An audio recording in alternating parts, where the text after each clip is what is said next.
Bueno, otra vez bienvenidos a todos y si acaba de llegar, una bienvenida si está viendo este servicio en línea a través del stream. Esperamos que algún día pueda estar con nosotros, si no es hoy.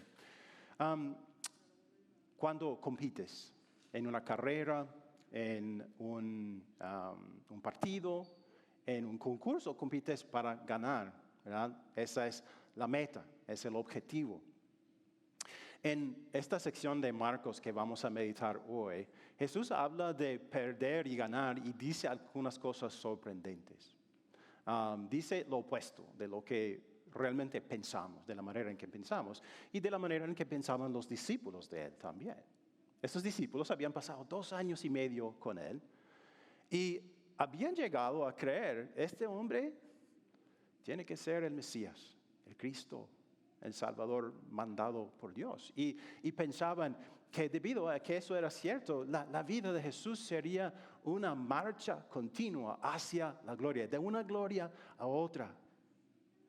Pero Jesús, en lo que vamos a leer hoy de Marcos 8, Él despedaza esas ideas, esos conceptos que tenían los discípulos. Les dice, la gloria que será mía va a ser mucho más grande que la gloria de lo que ustedes piensan.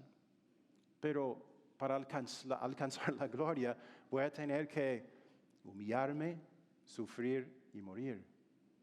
También despedazó las ideas de ellos sobre cómo sería su vida como discípulos de Jesús. Tenían sus sueños sobre cómo esto significaba, qué significaba esto y qué clase de gloria tendrían como los discípulos del Mesías glorioso. Pero Él les dijo en esta sección, tendrán que perder para ganar.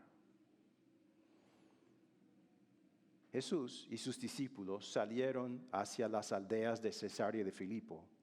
En el camino les preguntó, ¿quién dice la gente que soy yo?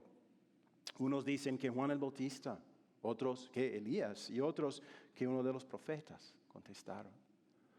Jesús, cuando vivía en este mundo, vivía no como Dios, sino como un hombre común y corriente. Así que muchas personas al ver sus milagros pensaban, bueno, tiene que ser uno de los profetas de los días de antaño, como Elías. El rey Herodes pensaba que él había matado a Juan el Bautista y piensa, bueno, este hombre tiene que ser Juan, levantado entre los muertos. Y los enemigos de Jesús, los fariseos y saduceos, pensaban que él era un agente de Satanás mismo. No había encuestas como hay hoy para decir, ¿qué opina la gente sobre el gobernador, sobre el presidente, sobre el Congreso? Pero los discípulos sabían qué pensaban las personas sobre Jesús. Y por eso Jesús les hizo esa pregunta. ¿Y para qué pensaran? Porque quería saber, ¿quién dicen que soy yo? Y esa es su próxima pregunta. ¿Y ustedes, quién dicen que soy yo? Tú eres el Cristo, afirmó Pedro. Jesús les ordenó que no hablaran a nadie acerca de él. Para Jesús, lo primordial era que sus discípulos entendieran quién era, que entendieran su identidad. Y Pedro confiesa, dice, tú eres el Cristo. Y su respuesta era la respuesta de los demás discípulos. Él era, como siempre, el portavoz de ellos. Pero como vamos a ver rapidito, aunque ellos creían que Jesús era el Mesías, su entendimiento de lo que él iba a hacer estaba equivocado. Luego comenzó a enseñarles, el Hijo del Hombre tiene que sufrir muchas cosas y ser rechazado por los ancianos, por los jefes de los sacerdotes y por los maestros de la ley. Es necesario que lo maten y que a los 3 días resucite. Habló de esto con toda claridad. Pedro lo llevó aparte y comenzó a reprenderlo. De esta declaración de Jesús, ¿en qué partes se fijaron los discípulos? En la parte dice que va a sufrir mucho, ser rechazado y morir. Se fijaron en esa parte solamente. ¿Qué parte ignoraron? Esta parte, cuando dice es necesario que resucite. No querían escuchar de esto. Él les dijo aquí, va a haber mucha gloria. y voy a tener mucha gloria, pero esa gloria no vendrá hasta después del sufrimiento y muerte, algo que ellos no querían saber, no querían escuchar. Ahora dice que los ancianos lo iban a rechazar. Los ancianos eran hombres venerados por los judíos como personas muy sabias. Los jefes de los sacerdotes eran los que oficiaban el culto en el templo del Señor. Los maestros de la ley supuestamente sabían más sobre la palabra de Dios que cualquier otro, ¿verdad? Pero, wow, qué chocante habría sido para estos discípulos escuchar que los hombres más destacados y respetados, los hombres más religiosos de nuestro día, van a rechazar a Jesús y le van a hacer sufrir, buscar su muerte. Y Jesús dice, esto es necesario, tiene que suceder. ¿Por qué? Porque Dios lo había dicho de antemano. Él había profetizado que ellos iban a hacer esto. Dios no los forzó a hacerlo, pero profetizó que esto iba a suceder. De hecho, estos hombres son los constructores. ¿Te acuerdas de la lectura? Los constructores de los que habló el Salmo 118, los líderes de la nación que al ver a Jesús, que es la piedra angular del reino de Dios y de la iglesia, decían, esta piedra no vale nada, y lo tiraron. Entonces, estos hombres, estaba profetizado que iban a hacer esto. Y ahora, ¿qué hace Pedro? ¿Qué harías tú, por ejemplo, si tu hija, antes de un partido de fútbol, te dijera, papi, yo sé que vamos a perder.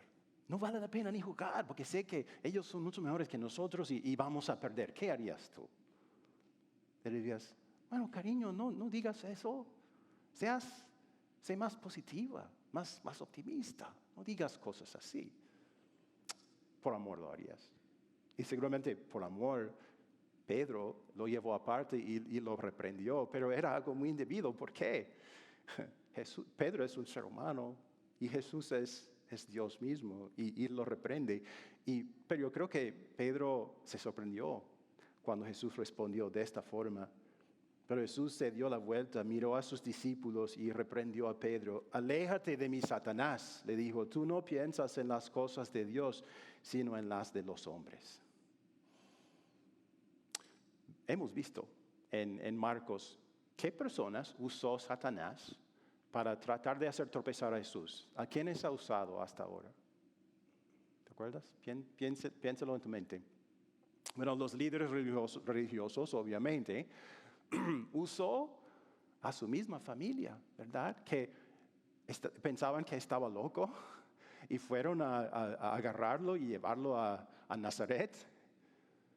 Y por eso no es sorprendente que use a los discípulos de Jesús. O sea, él es astuto y usa personas que a veces sin querer ponen obstáculos en el camino de Jesús, porque Satanás no quiere que llegue a la cruz, porque sabe que la cruz es la solución para nuestro problema más grande. ¿Cuál era el problema de los discípulos? Creo que se encuentra en la última oración. Tú no piensas en las cosas de Dios, está hablando a todos los discípulos, sino en las de los hombres. ¿Han visto alguna vez este aparato? Es un aparato antiguo, a lo mejor lo has visto. Se llama un estereopticón. Y uno creo que puede entender cómo se usa. Una persona ve a través de este aparato dos imágenes idénticas. Pero al hacerlo, la imagen aparece en 3 dimensiones. O sea, antes de las películas, antes de la internet, usaban cosas como esta, ¿verdad? Para entretenerse, el estereopticón. Pero hace muchos años, unos científicos decidieron hacer un experimento y se preguntaron, ¿qué pasaría si fuéramos, en vez de poner 2 imágenes idénticas, si fuéramos a poner 2 imágenes distintas? Lo hicieron un experimento y hallaron que la persona tendía a ver solamente la imagen que correspondía a su experiencia. Por ejemplo, si fuéramos a poner estas 2 imágenes en un estereopticón, un jugador de fútbol real, un jugador de fútbol americano, y fuéramos a mostrar estas imágenes a un europeo, ¿cuál de las dos imágenes vería? El del futbolista real, fútbol soccer. Y si fuéramos a mostrarlo al norteamericano, ¿qué haría? ¿Qué vería? El futbolista americano, ¿verdad? Porque eso corresponde con su experiencia, con su pasión, lo que sea, ¿verdad? Bueno, diría que algo semejante sucedió a los discípulos. Ellos eran hijos de su generación, los judíos de aquella generación, y lo he dicho antes en esta serie. Ellos creían que el Mesías, el Salvador que mandaría el Señor, sería como un guerrero, un soldado, que destruiría las naciones paganas para que Israel pudiera reinar solo en la tierra, o mejor que los días de David y Salomón. Era la imagen que ellos tenían. Ese es el Mesías. Él va a ganar conquistando con una espada, con un ejército. Pero, ¿qué imagen pone delante de los ojos de los discípulos ahora? La imagen a la mano derecha, la imagen de un Salvador que sufre, que se humilla y se muere. Y por eso, cuando ellos ven no pueden ver eso. Dice que no, Señor. Por eso Pedro lo lleva aparte y lo reprende. Señor, no, el Mesías es un conquistador que tiene una espada, un ejército, un caballo. No sufre. ¿Qué estás pensando? Cuando yo era misionero a Colombia, recuerdo una vez que di un estudio bíblico a un grupo de señoras que no pertenecían a nuestra iglesia y leímos este pasaje. Jesús dice, el que quiere a su padre o a su madre más que a mí, no es digno de mí. El que quiere a su hijo o hija más que a mí, no es digno de mí. ¿Qué está diciendo Jesús? No ames ninguna otra persona más que a mí. Pero cuando ellas leyeron eso, me dijeron, no puede ser. Eso es imposible. Debe significar otra cosa. Porque para mí sería imposible amar a otro más que a mi familia. La familia es número uno. Ni siquiera Dios podría amar más que a mi familia. ¿Qué pasaba? Tenían una idea preconcebida y no podían ver la verdad de Dios. Y eso pasa a nosotros también, que tenemos nuestras ideas preconcebidas sobre algo. Y cuando leemos la Biblia o escuchamos la palabra de Dios, no escuchamos ni vemos la verdad que Dios quiere enseñarnos, sino nuestra verdad, nuestra idea preconcebida, lo que ya creemos o lo que preferimos o lo que la gente nos ha dicho acerca de Dios. Queremos que Dios, estas señoras querían que Dios ajustara su verdad para que coincidiera con su creencia personal y cultural. Pero por eso sería bueno analizarnos de vez en cuando para ver, ¿estoy creyendo la verdad? ¿Escuchando, viendo la verdad? ¿Estoy creyendo cosas que prefiero? Y escuchar ese regaño de Jesús al Pedro y decir, Señor, ajusta mis creencias para que coincidan con tu verdad. Solo así tendré la paz. Jesús quiso darles la paz, porque él sabía que dentro de 6 meses iban a ver cosas horrorosas, iban a ver a su maestro ser condenado, azotado, clavado a una cruz. Pero sabía que si ellos creyeran que él era el Mesías, su fe sobreviviría. Que ellos dirían, de alguna forma esto tiene que salir bien, porque Jesús es el Mesías. Y así es con nosotros. Tener fe en un hombre que vivió hace 2000 años, que es meramente un hombre, no nos va a dar paz. Solo creer en un hombre que también era Dios, que era el Mesías, nos dará paz en todo momento, en todo momento de intranquilidad y de problema. Si tenemos una fe fuerte en que Jesús es ese Mesías prometido por Dios, es Dios mismo, nuestro Salvador, entonces tendremos una vida más llena de paz, que preocupación, menos lleno de frustración, y estaremos más dispuestos a entregarle a Él todo, presente y futuro, confiando en que Él no puede fallar. Solo confiando en que Jesús es quien dice que es, podemos tener esa paz. Y Él quiere que tengamos esa paz. Pero ahora habla de otra cosa que debía de haber perturbado mucho a los discípulos. Entonces llamó a la multitud y a sus discípulos. Si alguien quiere ser mi discípulo, les dijo, que se niegue a sí mismo, lleve su cruz y me siga. Porque el que quiera salvar su vida la perderá, pero el que pierda su vida por mi causa y por el Evangelio la salvará. ¿De qué sirve ganar el mundo entero si se pierde la vida? ¿O qué se puede dar a cambio de la vida?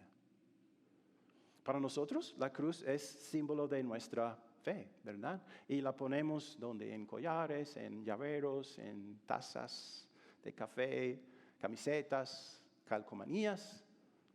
Pero en aquel tiempo, cuando Jesús dijo esto a los discípulos, ¿qué imagen habría traído a la mente de ellos? Violencia, vergüenza, desgracia, dolor, tortura y muerte. Aun si yo fuera a decir, el que quiera ser mi discípulo, que lleve su silla eléctrica y me siga. Esas palabras no serían tan horrorosas que estas lo fueron para estos discípulos. Las palabras de Jesús, estoy seguro que los dejaron pasmados completamente. ¿Llevar nuestra cruz y seguirte? ¿La peor muerte de todas? Entonces llamó a la multitud y a sus discípulos. Si alguien quiere ser mi discípulo, les dijo, que se niegue a sí mismo, lleve su cruz y me siga. ¿Qué significa llevar la cruz? ¿Qué quiere decir Jesús? Creo que la clave para entenderle esto se encuentra en estas palabras subrayadas, que se niegue a sí mismo. Durante la Cuaresma hay personas que se niegan a sí mismos ciertos placeres, ¿verdad? Voy a abstenerme de tomar café o de comer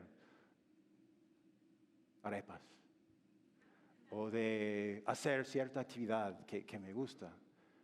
Pero Jesús no habla de esto, no. Se habla de otra clase de negación. En el huerto de Edén, básicamente Adán le dijo al Señor, no se haga tu voluntad, sino mi voluntad. En cambio, en el huerto de Getsemaní, cuando Jesús contemplaba el horror de la cruz, le dijo a su Padre, no se haga mi voluntad, sino la tuya. Y ahora nosotros que hemos nacido de nuevo y creemos en Jesús, ¿qué nos dice? Nos dice, ahora nosotros debemos decir en nuestra vida cada día, no se haga mi voluntad, sino tu voluntad, Padre. Llevar la cruz significa negarte a ti mismo. Llevar la cruz significa negar tu voluntad pecaminosa y seguir la voluntad de Dios sin importar cuánto te cueste. Lo repito, llevar la cruz significa negar tu voluntad pecaminosa para seguir solamente la voluntad de Dios sin importar cuánto te cueste. Y es una lucha difícil y dolorosa porque tenemos una naturaleza pecaminosa que se deleita en pecar, que se deleita en seguir nuestra propia voluntad, que nos dice, no, tú vas a ser feliz si sigues tu corazón, si sigues lo que tú quieres. Y Satanás lo sabe. Y él pone muchos aliados suyos en nuestra contra. ¿Por qué quiere él? Quiere que nos olvidemos de la cruz de Jesús. Él quiere que nos olvidemos de esa cruz. Que dejemos de creer en lo que sucedió en esa cruz. Pero Jesús nos dice, lleva tu cruz. Niégate a ti mismo. Esos deseos pecaminosos dentro de ti que quieren destruir tu fe. Sígueme a mí. Una joven ve que hay ciertos grupos de personas en la escuela que son muy populares y quisiera ser amiga de este grupo, pero eventualmente reconoce que para ser aceptada por ese grupo tendrá que hacer cosas que Dios odia. Quiere ser popular, quiere ser identificada como una persona buena, ¿verdad? O sea, una persona popular, pero luego dice, mi mejor amigo es Jesús. Así que voy a buscar amigas cristianas o amigas más sanas y sacrificar la popularidad para seguir con Jesús. Ella está llevando su cruz. Un hombre cristiano que está, frustrado en su matrimonio y aburrido y ve que hay hombres en su trabajo que le han dicho, bueno, entonces voy a empezar desde cero. O sea, voy a divorciarme de ella y buscar otra nueva. Y él es tentado a hacerlo. Porque ellos parecen tan felices. Pero luego dicen, no, eso sería una traición a mi Salvador, una traición a mi esposa, porque le prometí que hasta la muerte estaría con ella. No, vamos a hacer que esto funcione. Y vamos a buscar el poder de Dios para renovar este matrimonio. Él está llevando su cruz. Una mujer casada que ve que todas las vecinas que ven en la casa club tienen muchas cosas de moda y que la desprecian un poco. Porque ella no tiene tantas cosas como ellas, no tiene cosas de lujo, de marca. Entonces dice, bueno, voy a cambiar para que me acepten. Y empieza a comprar y a comprar y a comprar. Pero luego dice, creo que me estoy volviendo esclava de la moda. ¿Para qué? ¿Para que ellas me acepten? ¿Y estoy dañando las finanzas de nuestra familia para aparentar? No. Estoy bien con Jesús. Y eso es lo más importante. Si soy popular con Él, eso es lo que quiero ser. Y voy a estar contento con lo que tengo. Ella lleva su cruz. El universitario que va a su primera clase con un profesor ateo y el profesor dice, los cristianos son estúpidos, idiotas y ningún cristiano va a tener éxito en esta clase. Pero dice, bueno, tendré que sacrificar una buena calificación, pero no voy a esconder mi fe. Él lleva la cruz. Una mujer que tiene tantos años bregando con una enfermedad dolorosa que le ha pedido a Dios múltiples veces, por favor, Señor, quítame este dolor, pero no ha habido mucho alivio y está listo para tirar la cruz, dejar de creer en Él y buscar otra ayuda. Pero recapacita y dice, no, Él tiene que amarme, murió por mí, voy a seguir confiando, creyendo en Él, que algún día habrá alivio para mí. Un hombre que sufrió mucho por su fe en Jesús era Dietrich Bonhoeffer, un pastor luterano que fue ejecutado por los nazis 2 días antes de que los aliados llegaran al campamento donde estaba. Y él dijo esto, la cruz se coloca sobre cada cristiano. Cuando Cristo llama a un hombre, le invita a venir y morir. Señor, ¿por qué? ¿Por qué tengo que llevar una cruz? Jesús dice, yo te pongo esa cruz porque la necesitas. La necesitas para que no te olvides de mi cruz, para que siempre vuelvas a mi cruz. Y esta no es una actividad extracurricular que es para algunos, pero no para otros cristianos. No es solamente para los cristianos avanzados, es para todos los cristianos. Él nos invita a morir para el pecado, morir para nuestra naturaleza pecaminosa y creer en Él y seguir su voluntad. Se dice que una noche un hombre tenía un sueño y en ese sueño se encontró con el Señor Jesús y le dijo, Jesús, mi cruz es tan pesada, demasiado pesada y ya no quiero cargarla. Pero si tuviera una más liviana, creo que podría soportarla. Y el Señor le dijo, bueno, yo entiendo qué tan pesada puede ser una cruz, pero ven conmigo. Entonces lo lleva a un almacén grandísimo, lleno de miles de cruces. Y dice, entra, toma tu tiempo y escoge la cruz que más te convenga. Entonces el hombre entra y se ve las cruces, como las prueba algunas. Y después de mucho tiempo, él sale con una cruz. Y le dice, Señor, encontré la cruz que me conviene. El Señor dijo, esa es la cruz con la que entraste. Es la misma. No necesitas una cruz más liviana, solo necesitas que yo te ayude a llevarla. Mi cruz es tu vida. Sin mi cruz, tú no tienes vida con Dios, no tienes perdón, solo tienes infierno. Y no quiero que la pierdas. Entonces, yo te escojo la cruz. Yo te digo cuál es la cruz que llevarás en este mundo porque te amo. Y quiero que siempre vuelvas a mi cruz.